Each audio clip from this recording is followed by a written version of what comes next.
Few westerns have left a mark on American cinema like High Noon, 1952. Praised for its taut pacing, moral complexity, and political subtext, it's not only one of the greatest westerns ever made, it's one of the most important films in Hollywood history. Naturally, a remake was inevitable.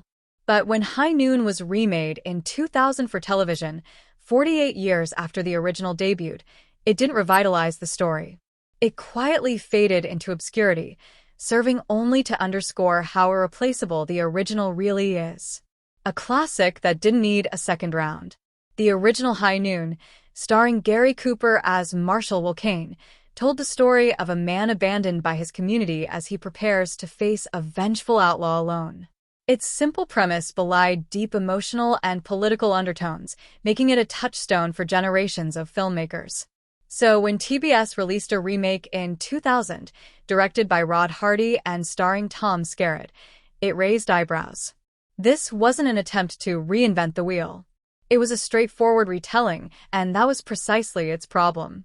Unlike the original, the remake wasn't making a bold statement or breaking new ground.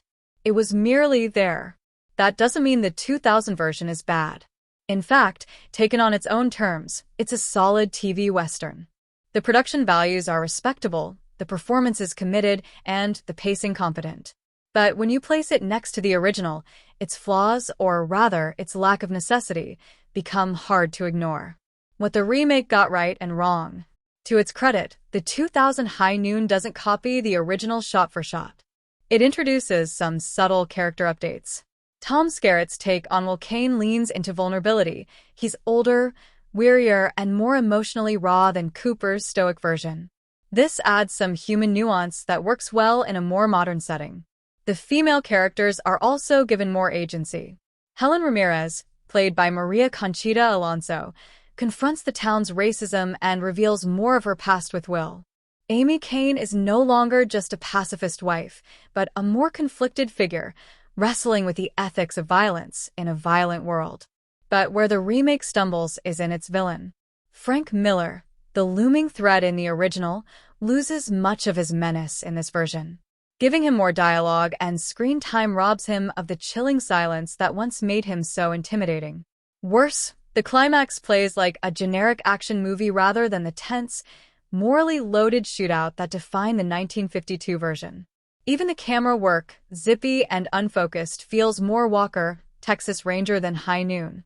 Why the remake was quickly forgotten. The biggest issue with the 2000 remake wasn't poor quality, it was irrelevance. It failed to bring anything new to the table.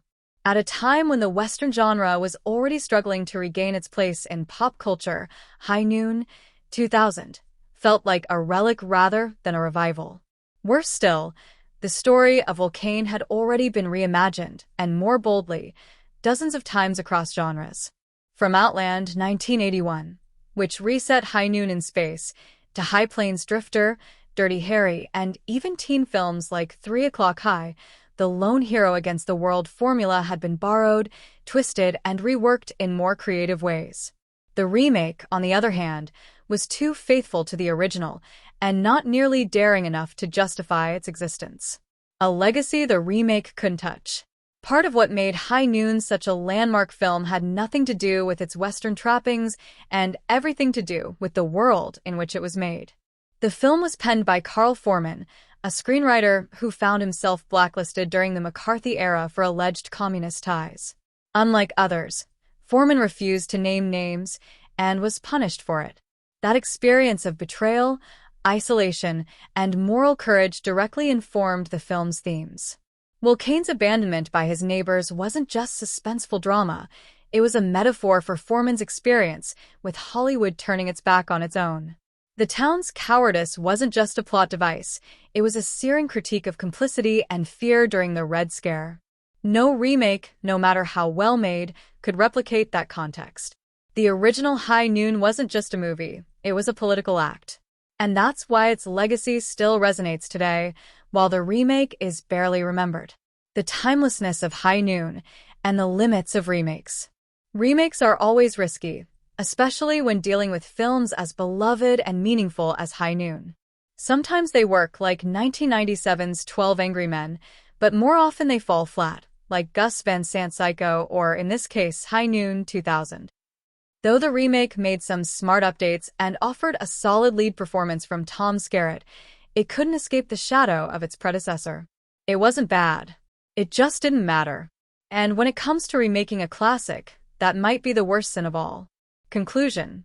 The 2000 remake of High Noon is a fascinating footnote in the history of Western cinema. It didn't offend, but it also didn't inspire. In the end, it exists not as a revival, but as a quiet reminder that some stories are so perfectly told the first time, they should simply be left alone.